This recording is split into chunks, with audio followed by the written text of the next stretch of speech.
লুকোচুরি খেলবে? সরাসরি আমরা ঘটনায় চলে যাই এবং সাবিত আলম আমাদের যে ঘটনাটা পাঠিয়েছেন সেই ঘটনাটা যেভাবে তিনি লিখেছেন সেভাবেই পড়ে শোনাই আপনাদেরকে। মৃত্যু শব্দটি নিয়ে আমাদের মাঝে অস্থিরতার কোনো শেষ আছে বলে আমার জানা নেই। উপরওয়ালার কাছে নিকট মৃত্যু যাওয়া পাপ না হলে এতদিনে আমি প্রতি মুহূর্তে নিজের মৃত্যু কামনা করতাম। কথাগুলো আমার না, কথাগুলো বলছিলেন এমন একজন ব্যক্তি যিনি ধর্মের পথে ভীষণভাবে অনুরাগী। মুহাইমিন ভাইয়ের ঘটনা আমি ওনার ভাষাতে ওনার মতো করেই উপস্থাপন করার চেষ্টা করছি এবং আমার অনিচ্ছাকৃত ভুল ত্রুটির জন্য রাসেল ভাই ও আপনাদের নিকট ক্ষমা প্রার্থনা করছি। বলছেন মুহাইমিন ভাই, আমি মুহাইমিন, যশোর বিভাগে আমার বসবাস। মাদ্রাসা লাইনে পড়াশোনা করে অনেকটা ঝোঁকের বশেই এই রাক্কির কাজের লাইনে আসা আমার। মানুষকে সাহায্য করব, আল্লাহর ইচ্ছা অনুযায়ী শয়তানের মোকাবেলা করব, এই ভেবেই মূলত আসা এই লাইনে। কিন্তু কখনো ভাবিনি যে এই কাজ আমার জীবনের জন্য কাল হয়ে দাঁড়াবে। সাল 2019। আমি তখন রুকাইয়ার প্র্যাকটিস করি। শিক্ষা গ্রহণের পাশে অনুশীলন করা যাকে বলে আর কি। আমার ওস্তাদের নাম মোহাম্মদ সেলিম রহমান। উনি মোটামুটি তখন প্রায় 50 বছরে পা দেয়া একজন প্রবীণ ব্যক্তি। আমি একদিন বিকেল বেলায় আমার পড়াশোনা শেষ করে মাদ্রাসার কক্ষে বিশ্রাম করার উদ্দেশ্যে কিছুক্ষণের জন্য একটু ঘুমাচ্ছিলাম। হঠাৎ আমার দরজায় কড়া নাড়ার আওয়াজে আমি উঠে বাইরে গিয়ে দেখি সেলিম হুজুরের সহায়ক উসমান ভাই আমার কাছে এসেছেন। ওনাকে ওনার আসার কারণ জিজ্ঞেস করলে উনি বললেন যে সেলিম হুজুর ডেকেছেন আমাকে, আমার সাথে নাকি ওনার জরুরি কোনো কাজ আছে।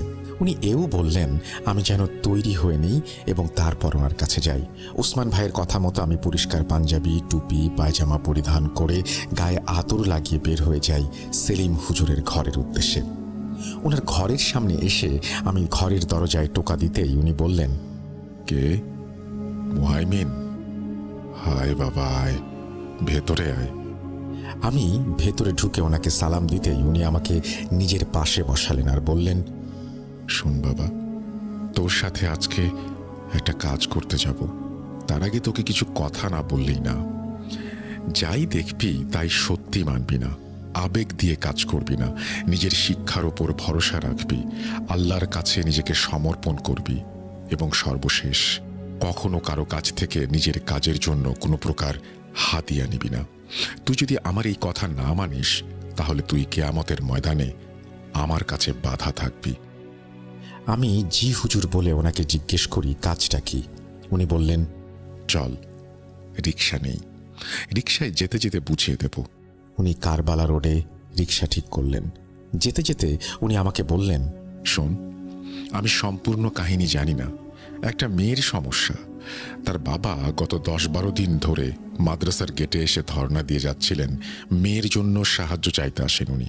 গত পরশু ওনাকে আমি ডেকে জিজ্ঞাসা করি ওনার আসার কারণটা কি। উনি আমাকে বললেন ওনার মেয়ে রিমা, সে নাকি খুবই অসুস্থ, কোনো শয়তান জিনের দ্বারা প্রভাবিত। আমি ওনাকে জিজ্ঞেস করি যে উনি এই বিষয়ে নিশ্চিত কিভাবে হলেন যে ওনার মেয়ে আসলেই জিন দ্বারা প্রভাবিত। উনি আমাকে জানান যে রাতের বেলা মেয়ের রুম থেকে সাপের হিস হিস শব্দ ভেসে আসতে থাকে।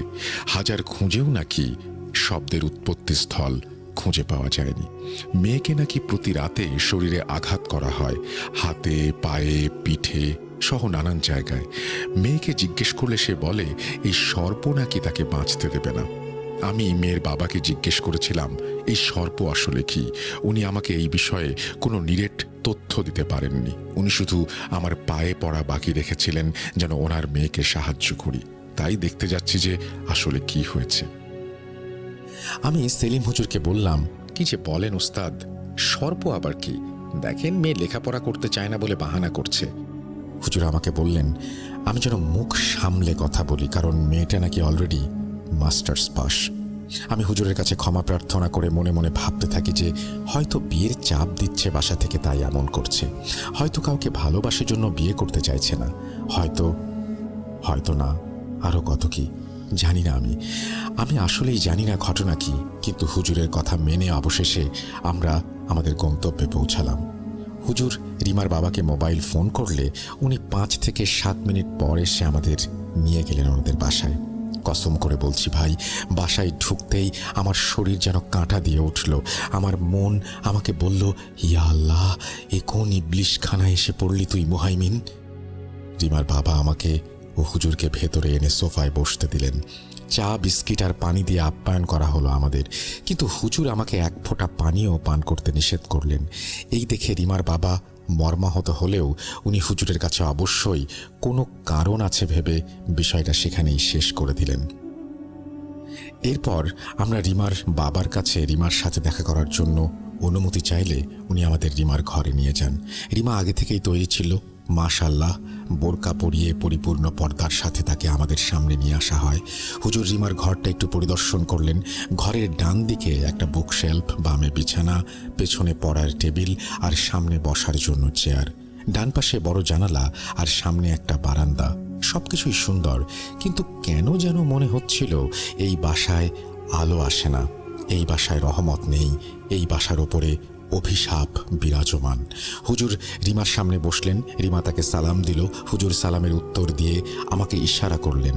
আমি রিমার মাকে রিমার হাতের কনিষ্ঠাঙ্গুলি চেপে ধরতে বলি আস্তে করে। হুজুর ওনার মতো করে বিড়বিড় করে আয়াত পড়তে শুরু করলেন। কিছুক্ষণের মাঝেই রিমা গর্জন করতে করতে দম নিচ্ছিল। পরক্ষণেই সে একদম শান্ত হয়ে গেল। হুজুর জিজ্ঞাসা করলেন রিমাকে, কি নাম? রিমা বললেন, নাম সেলিম। তুই জীবনে অনেক জিনের নাম জেনেছিস, আমার নামটা না হয় নাই জানলি। হায়, গল্প করি। রিমার এই উত্তরে হুজুর সহ আমি নিজেও ভ্যাঁপাচাকা খেয়ে গিয়েছিলাম, কারণ এভাবে কখনো কোনো অবাধ্য জিনকে কথা বলতে শুনিনি আমরা। হুজুর জিজ্ঞাসা করলেন, কি গল্প? রিমা বলতে শুরু করলো, সেলিম, আমি তোকে সবই বলবো, আমি কিছু লুকাই না, কারণ আমার জানিয়ে খেলতে অনেক ভালো লাগে। আর তুই জেনেও কিছু করতে পারবি না। আমার নাম তোকে বলবো না, তুই পারলে নিজে থেকে জেনে নিস। এই মেয়ে আমার প্রেমিকা। ছোটবেলা থেকেই সে আমাকে পুজো দেয়। ওর একটা পুতুল ছিল যার ছবি আঁকত সে। সেগুলো ছিল আমার ছবি, আমার ছবি এঁকে আমাকে ভোগ দিত সে, আমাকে নিজের কাছে টানত। আমি ওর কাছে আসবো, আমাকে আটকাবে কি করে? নিজ ইচ্ছায় মরতেও পারবে না, বাঁচতেও পারবে না। ও তখন মরবে যখন আমি চাইব। হুজুর ক্রোধান্বিত হয়ে বললেন, তুই কে? জীবন ও মরণ আল্লাহর হাতে। তুই কে বাঁচানোর বা মারার? শয়তান ক্রোধান্বিত কণ্ঠে বলল, চুপ। সে জানায় সে আল্লাহকে মানে না, সে আল্লাহ বিরোধী। এই বলে রিমা অজ্ঞান হয়ে গেল। অজ্ঞান হবার আগে সে বলল, সবাই তাকে সর্পদেব বলে চেনে। আমি রিমার রুম থেকে বেরিয়ে রিমার বাবা ও মাকে জিজ্ঞাসা করি এসব কিভাবে শুরু হলো। রিমার মা জানালো, গত বছর রিমা মাস্টার্স পাশ করে। ওনারা মধ্যবিত্ত পরিবারের মানুষ। রিমার বিয়ের কথা তোলেন ওনার মাস্টার্স পরীক্ষা শেষ হবার পরে পরিবার। এরপর থেকে রিমার এই দশা। যেদিন বিয়ের কথা তোলা হয় সেদিন রাতে রিমা নাকি তার মায়ের রুমে গিয়ে তার মাকে ডেকে বলে সে ঘুমাতে পারছে না, আশেপাশে সাপের শব্দ শুনছে। রিমার মা ওর রুমে বিষয়টা দেখতে গেলে উনিও একই রকম সাপের হিস হিস শব্দ শুনতে পান, কিন্তু কোথা থেকে আসছে সেই শব্দ সেটা আর খুঁজে পাওয়া যায়নি। সেদিন থেকেই রিমার ঘুম বন্ধ। দিনে বা রাতে যখনই ঘুমাক দুঃস্বপ্ন দেখে আর চিৎকার করে ওঠে। এই স্বপ্নগুলোর ভয়ে রিমা ঘুমোতে চাইত না। তাকে ডাক্তার দেখিয়ে সবকিছু চেক আপ করানো হয়, কিন্তু কোনো সমস্যা পাওয়া যায়নি। স্থানীয় মসজিদের ইমামকে এনে রিমার সাথে কথা বলানো হয়, কিন্তু এরপর থেকে হুজুরের আর কোনো পাত্তা নেই। উনি নাকি কোনো কারণে চাকরি ছেড়ে দিয়ে চলে গিয়েছিলেন। ওনারা এরপর আর কিছুই জানাতে পারেননি। আমি মুহাইমিন এসব শুনে ভাবি হয়তো বিয়ে করতে চাচ্ছে না, তাই মেয়েটা এমন করছে, নাটক সাজাচ্ছে। কিন্তু রিমার মা আমার ধারণাকে ভুল প্রমাণ করে দিয়ে বললেন যে রিমার বিয়ের কথা উঠলে সে সরাসরি জানায় তারই বিশ্ববিদ্যালয়ের একজন সিনিয়রের সাথে তার 2 বছরের সম্পর্ক। 2 পরিবারের মাঝে কথাও হয় আমাদের। এই বিয়েতে না আমাদের না ওনাদের কারোরই কোনো আপত্তি ছিল, কিন্তু ভাগ্যের কি খেলা, সারাদিন মেয়ে ঠিক, রাত হলে ছেলেটাকে আর যেন চেনে না। ছেলেটা আমাকে ফোন দিয়ে কাঁদে আর রিমার সমস্যা সম্পর্কে জানতে চায়। আমি কি বলবো বলুন? এরপর যেদিন পাকাপাকিভাবে মেয়ে দেখতে আসেন ওনারা, সেদিন রাতে নাকি ছেলেটা কেমন সাপের হিঁস হিঁস শব্দ শুনতে পায় তার রুমে, কিন্তু ছেলের পরিবার এই বিষয়ে খুব একটা পাত্তা দেননি। এরপর আমরা বাগদানের দিনক্ষণ ঠিক করি। বাগদানের দ্বিতীয় সপ্তাহের আগে ছেলেটা হঠাৎ জ্বরে পড়ে যায়। সেই যে জ্বরে পড়ল আর উঠল না, বেচারা মারা গেল বাগদানের 2 দিন আগে। আল্লাহ মাফ করুন, মারা যাওয়ার আগে ছেলেটা বলেছিল সর্প তার বিষ দিয়ে নাকি তাকে মেরে ফেলেছে। এদিকে আমার মেয়েটা শুধু সর্প সর্প করে, না পারছি বিয়ে দিতে, না পারছি ঘরে সামলে রাখতে। হুজুর, আমাদের একটা মাত্র সন্তান, এই মেয়ে ছাড়া আমাদের কেউ নেই, আমাদের সাহায্য করুন। এসব তথ্য পেয়ে আমরা রিমার মাকে বললাম রিমাকে যেন সামনের শুক্রবার বিকেলে মহিলা মাদ্রাসায় নিয়ে আসেন ওনারা। এই বলে আমরা যেই উঠতে যাব, সেই এত জোরে বজ্রপাত হলো যে আমাদের আত্মা কেঁপে উঠল।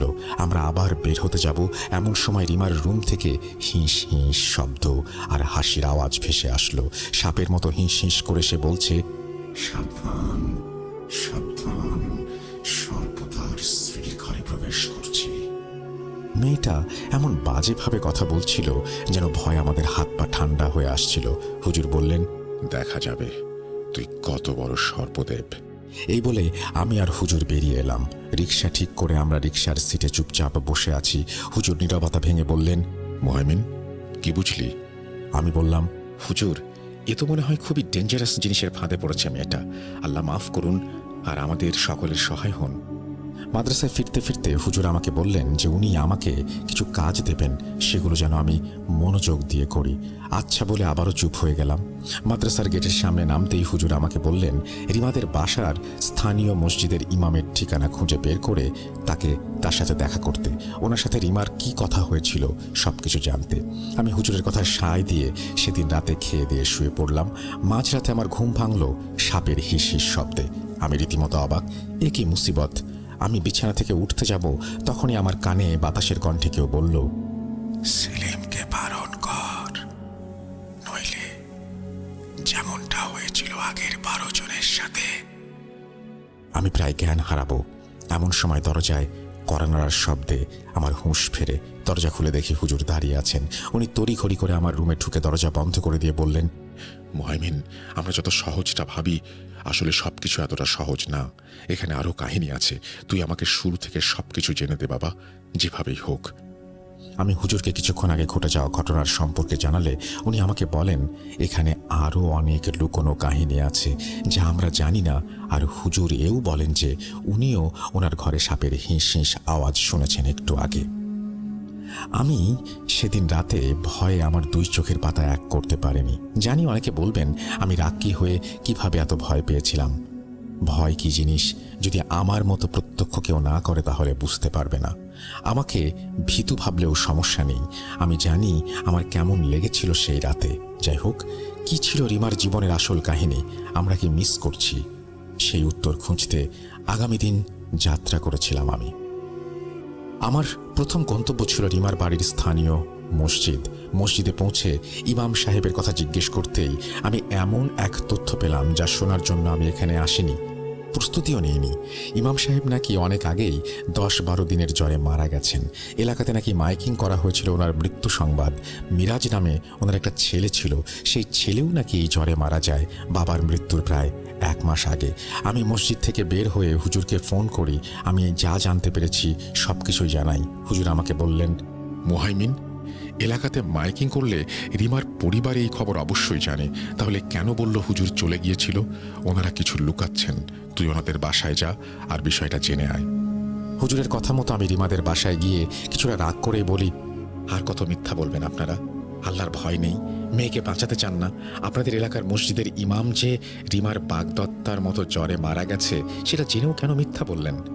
ওনাদের মুখে কোনো শব্দ নেই। এরপর আমি একটু ভাবলাম যে কাল রাতে 12 জনের অবস্থার মতো আমার অবস্থা হবে শুনেছিলাম, দেখি তো একটু আন্দাজে ঢিল ছুঁড়ে। আমি ওনাদের বললাম, হুজুরের মতো আরও 11-12 জন একইভাবে মারা গেছেন, কেন জানাননি? রিমার বাবা এবার অবাক হয়ে বললেন, আপনি কি করে জানলেন? তার মানে আমার সন্দেহ সত্যি। আমরা আসলে কোনো সাধারণ শয়তানের বিরুদ্ধে লড়াই করতে আসিনি, আমরা এসেছি মরণের সাথে লড়াই করতে। ইয়া আল্লাহ, শেষমেশ শয়তানের হাতে মরণ লিখেছ, মাফ করো আল্লাহ, মাফ করো। রিমার বাবা আমাকে ওনাদের সোফায় বসালেন আর আমাকে সম্পূর্ণ কাহিনী বলতে রাজি হলেন। একে একে সকল ভিকটিমের নাম ও কিভাবে ওনারা মারা গেলেন সবকিছুই বলতে রাজি হলেন উনি। ওনার কথা শুনে আমার শরীর কাঁটা দিয়ে উঠেছিল সেদিন। জীবনে শুনেছেন যে রাকি রুকাইয়া করার সুযোগ পাচ্ছে না, করতে চেয়েও পারছে না। যাই হোক, শুনুন রিমার বাবার সেই ভয়ানক ঘটনা। ভিকটিম 1, স্থানীয় মসজিদের ইমাম মোহাম্মদ আজিজ ছদ্মনাম। রিমাকে যেদিন হুজুর দেখতে আসেন সেদিন হুজুর রিমার সাথে কথা বলে ওকে নিয়ে আসনে বসেন। আসনে বসার পর রিমার শরীরে সর্পদেব হাজির হলে ওনাদের মাঝে প্রচুর পরিমাণে বাকবিতণ্ডা হয়। এক পর্যায়ে হুজুর রুকাইয়া করার সিদ্ধান্ত নেন। আমাদের জানান উনি আগামী 3 দিন পর রুকাইয়া করবেন আমার মেয়ের। কিন্তু সর্পদেব হুজুরকে সাবধান করেছিল এই বলে যে সে যেন কোনো প্রস্তুতি না নেয় রুকাইয়ার। যদি নেয় তবে তার জীবনের সব থেকে প্রিয় জিনিস হারাবে। পরদিন সকালে আমি হুজুরের সাথে কথা বলতে মসজিদে গিয়ে জানতে পারি যে হুজুর বাড়িতে গেছেন, কারণ ওনার ছেলে খুবই অসুস্থ। সেই যে গেলেন আর আসেননি। মাস 3 পর খবর পাই উনি নিজেও মারা গেছেন চলে। এই খবর যখন মসজিদের মাইকে দেয়া হচ্ছিল তখন রিমার রুম থেকে হাসির তীক্ষ্ণ আওয়াজ আমার কান ছিদ্র করে দিচ্ছিল। রিমা খবর শুনে বলল, একজন শেষ, পরের জনের পালা। ভিকটিম 2, ঢাকার কবিরাজ রামেন্দ্রচন্দ্র পাল। যেহেতু জানতে পেরেছিলাম শয়তান ভিন্ন ধর্মের, তাই আমরা হিন্দু তান্ত্রিকের শরণাপন্ন হই। আমার এক হিন্দু কলিগের কাছ থেকে ওনার ঠিকানা পেয়ে ওনার কাছে যাই। ওনার আসরে অনেক লোকের ভিড়। উনি নাকি আজ অবধি কোনো কাজে হারেননি। এত লোকের ভিড়ে আমার মেয়েকে দেখে উনি কেন যেন ডেকে নিলেন আর বললেন, মা, তোর সাথে এটা কে রে? এই যে দেবতা, লাগাতার 7 দিনের যজ্ঞ করতে হবে। এই বলে উনি রিমাকে ওনার আসনে বসালেন আর রিমার কোমরে বেতের বাড়ি দিতেই রিমা বাঘের মতো কবিরাজের সামনে গর্জন করে বললেন, রমেন, তোর এত বড় সাহস, তুই আমার স্ত্রীর গায়ে হাত দিয়েছিস, যজ্ঞ করবি? কর, নে প্রস্তুতি, দেখি তোর কত ক্ষমতা। রমেন কবিরাজ হেসে শয়তানের কথা উড়িয়ে দেয়। 3 দিন পর আমাদের আসতে বলেন। 3 দিন পর আমরা যাই যজ্ঞের কাজ করতে। যজ্ঞ করার আগে কবিরাজ শয়তানের সাথে আবার কথা বলতে চেয়েছিলেন। আসনে বসে শয়তানকে হাজির করতেই শয়তান বলেন, রমেন, তোর ফোন এসেছে, ধর ধর। ফোন ধরতেই রমেন কবিরাজ দৌড়ে আসন ছেড়ে চলে যান। কিছুক্ষণ পর আমরা জানতে পারি যে রমেনের অন্তঃসত্ত্বা স্ত্রী পুকুরের পানিতে ডুবে মারা গেছে। প্রায় 15 থেকে 20 দিন অপেক্ষা করার পর আমরা আবার রমেনের আসরে গেলে রমেন কেঁদে বলে, দাদা, আমাকে ক্ষমা করবেন, এর সাথে লড়াই করা আমার কর্ম না, আমি পারবো না। এই বলে রমেন যক্ষা রোগীর মতো কাশছিল। শুনে এলাম রমেনের নাকি 5-6 দিন ধরে জ্বর। প্রায় 1 সপ্তাহ পরে আমার কলিগ আমাকে জানায় রমেন কবিরাজ মারা গেছে। আমি ভাবি এ তো মহাবিপদ, কোথায় যাই, কার কাছে যাই? এদিকে মেয়ের শরীরে যে অত্যাচারের দাগ, কি করব আমরা? আমার মেয়েটা ঘুমোতে পারছে না, ও তো মারা যাবে, কি করি আমি? এসব ভাবতে ভাবতে মুশফিকুল ইসলাম ফরিদপুরি নামক এক হুজুরের সন্ধান পাই। জানতে পারি তিনি পুরান ঢাকায় থাকেন। ভিকটিম 3, হুজুর মুশফিকুল ইসলাম ফরিদপুরি। হুজুর নিজের বাসাতেই কাজ করতেন। বাসার এক বিশাল রুমে রোগী আসতো। আমার মেয়েকে নিয়ে গেলে উনি আমার মেয়েকে কানে কিছু একটা পরে ফু দেন। একজন মহিলা এসে আমার মেয়ের হাত ধরে বসে। হুজুর বলেন যোগাযোগ যেন বিচ্ছিন্ন না হয়। হঠাৎ আমার মেয়ে নিজের গায়ে প্রচণ্ড শক্তিতে প্রহার করতে থাকে। এত জোরে প্রহার করছিল যে ওর গাল ফেটে রক্ত বের হচ্ছিল। হুজুর তাও কাজ না থামিয়ে শয়তানের সাথে কথা বলছিলেন। কে তুই? আমি সর্পদেব, আমি মুশফি। হ্যাঁ জানি, তোর নাম জানতে চাইনি, জানতে চেয়েছি তুই কে। বেশি বাড়াবাড়ি করলে এখনই মেরে ফেলবো মেয়েটাকে, দেখবি? এই বলে রিমা নিজের শরীরে একের পর এক প্রহার করছিল। হুজুর জিজ্ঞেস করলেন শয়তান কি চায়। শয়তান জানায় সে 7 কেজি মিষ্টি, 7 কেজি চাল আর একটি খাসির ভোগ পেরে রিমাকে ছেড়ে চলে যাবে। হুজুরের সাথে বার্গেনিং শেষে আমাদের মনে কিছুটা স্বস্তি আসে, এবার সব ঠিক হয়ে যাবে। 2 দিন পর আমি হাটে যাই খাসি কিনতে। খাসি কিনে এনে হুজুরের কাছে গেলে জানতে পারি উনি জটিল জ্বরে আক্রান্ত। এই কথা শুনে আমার গলা যেন একেবারে শুকিয়ে কাঠ হয়ে যায়। এ কি হচ্ছে, কেন হচ্ছে? তাহলে কি শয়তান ধোঁকা দিয়েছে? বাড়ি ফিরে এসে শুনি রিমা তার ঘর থেকে বলছে, ওখানে এত রাকি ছিল, যদি আমাকে হারিয়ে দিত, তাই তো বুদ্ধি করে বলেছি চলে যাব। এই সুযোগে মুশফিকের জান শেষ করে দিলাম। আমার বুঝতে বাকি রইল না যে মুশফিকুর হুজুরের ভাগ্যে কি রয়েছে। আর খোঁজ নেয়নি ওনার। জানি ওনার ভাগ্যে কি লেখা ছিল। সেদিন প্রচণ্ড রাগে আমি রিমাকে জোরে একটা চর মেরে জিজ্ঞেস করি সে কি চায়। শয়তান বলে সে রিমাকে চায়, ও কোনোদিন রিমাকে হারাতে দেবে না। আমি রিমার বাবাকে বললাম, থামুন আপনি, আমি বাকিদের মরণ কাহিনী শুনতে চাই না। আমার কথা শুনে রিমার বাবা বললেন, সর্বশেষ একটা ঘটনা উনি বলতে চান। আমি ওনাকে অনুমতি দিলে উনি বলতে শুরু করেন। এখন যার কথা বলছি তার নাম আমার মনে নেই। তিনি ছিলেন মারমা। আমার মেয়ে ইউনিভার্সিটির ভলেন্টিয়ার ছিল। কোনো এক পরীক্ষায় সেই মারমা ভদ্রলোকের মেয়েকে অনেক সাহায্য করেছিল আমার মেয়ে। সেই মারমা লোকটি আমার মেয়েকে অনেক আদরও করত পরিচিত হবার পর থেকে, যেহেতু রিমা তার মেয়েকে সাহায্য করেছিল। ওনার মেয়ে রিমাকে আপু ডাকত। আমার সাথে কথাও হয়েছে সেই ভদ্রলোকের। উনি আমাকে মাঝে মাঝে ফোন করতেন আমাদের কুশল জানার জন্য। একদিন উনি আমাকে বললেন, ভাই, আপনার মেয়েকে কয়েকদিন আগে দেখলাম, মনে হয় কোথায় যাচ্ছিল, এই অবস্থা কেন ওর? ওনার কথা শুনে আমি কান্না ধরে রাখতে না পেরে ওনাকে সব জানালে উনি বলেন, ওনাদের মারমাদের মধ্যে একজন আছেন যিনি খুব কম খরচে মানুষের উপকার করেন। 2 টাকার বিনিময়ে নাকি উনি কাজ করে দেন। একটু আশার আলো পেয়ে মেয়েকে নিয়ে গেলাম সেখানে। সেই কবিরাজের কাছে যাব। তার বাড়ি মারমা ভদ্রলোকের বাড়ি থেকে 2 কিলোমিটার দূরত্বে, কিন্তু সেখানে যেতে আমাদের সময় লেগেছিল 3 ঘন্টা। কেন জানেন? রওনা হতেই সম্পূর্ণ গ্রাম যেন কালো মেঘে ছেয়ে গিয়েছিল অঝোর বৃষ্টি আর ঝড়ে। যতক্ষণ ঝড় ছিল মনে হচ্ছিল গাড়ি এই বুঝি উল্টে গেল। রিমা গাড়ির ভেতরে হেসেই যাচ্ছিল আর বলছিল যে তাকে নিয়ে গেলে এর থেকেও খারাপ পরিস্থিতি হবে। শেষমেশ তাকে নিয়ে সেই কবিরাজের বাড়িতে পৌঁছাই। ফাঁকা ঘরে কবিরাজ আসতেই রিমা তার গায়ে থুতু ছিটিয়ে ফিক করে হেসে বলে, নে, বিষ দিয়ে দিলাম, এবার মর। কবিরাজ আমাদের ঘর থেকে বেরিয়ে যেতে বললেন, আর 10 মিনিট পর এসে বলেন, আমাকে আর জীবনে ফোন করবেন না, এখানে কোনোদিন আসবেন না, এটা আমার কেন, এই গ্রামের কারো কাজ না। সেখান থেকে ফেরার পথে মারমা ভদ্রলোক রিমার দিকে তাকিয়ে বলেছিল, অভিশাপ দেই তোকে, এই মেয়েটাকে বিরক্ত করছিস, ধ্বংস হবি তুই। রিমা বলে, তাই না? দেখা যাক কে ধ্বংস হয়। ওনাদের বাসায় পৌঁছালে উনি বলেন, ভাই, কাল আরেকজনের কাছে নিয়ে যাব আপনাদের। ওনার এই কথা শুনে রিমা এসে ওনার গলা টিপে ধরে আর বলে, থামবি না? তাহলে আমিই থামাচ্ছি। পরদিন সকালে ঘুম থেকে উঠে মারমা ভদ্রলোক জ্বরে কাতর আমরা দেখতে পাই। উনি আমাদের বলেন আমরা যেন আপাতত চলে যাই। উনি এও বলেন যে উনি সুস্থ হলে আবার ফোন করবেন আমাদের। ফিরে আসি আমরা। কিছুদিন পর ওনাকে ফোন করে জানতে পারি উনিও গত হয়েছেন। রিমার বাবার মুখে সব শুনে আমার গলা শুকিয়ে কাঠ হয়ে এসেছিল।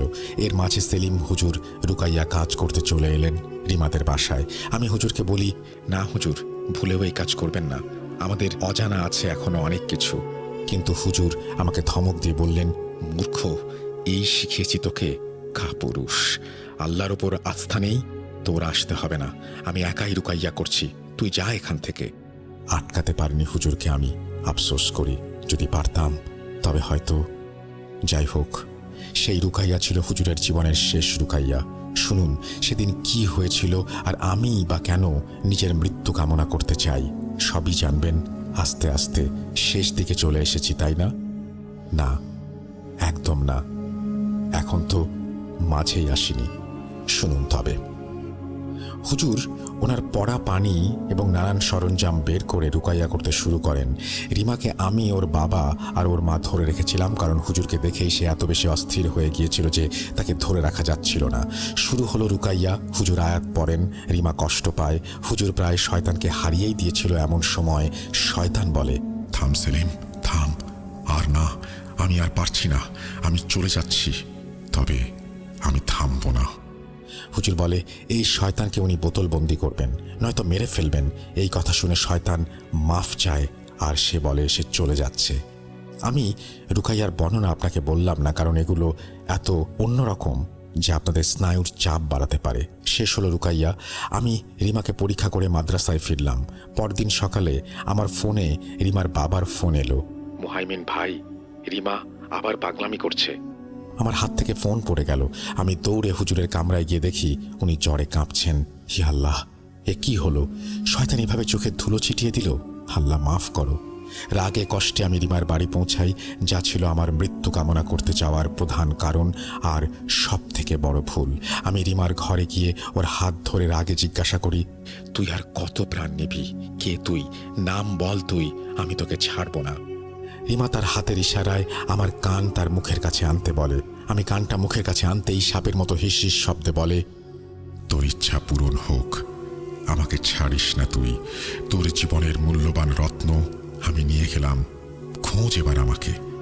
তোকে আমি বাঁচিয়ে রাখবো, কারণ তুই মানুষকে জানাবি আমি কে আর আমি কি। মনে রাখিস এই সর্পদেবকে। বলে রিমা অজ্ঞান হয়ে যায়। আমি দুর্বল চিত্তে ঘর থেকে বাইরে বের হয়ে আসি, মাদ্রাসায় ফেরত যাই। 15 দিন কেটে যায়। এমন কোনো দিন নেই যে রাতে সাপের আওয়াজ শুনতে পাইনি আমি, এবং সাপের আওয়াজ না শুনে ঘুমিয়েছি। আমি ঘুমোতে পারি না, আল্লাহ রহম করো। 18 দিনের মাথায় সেলিম হুজুর মারা যান।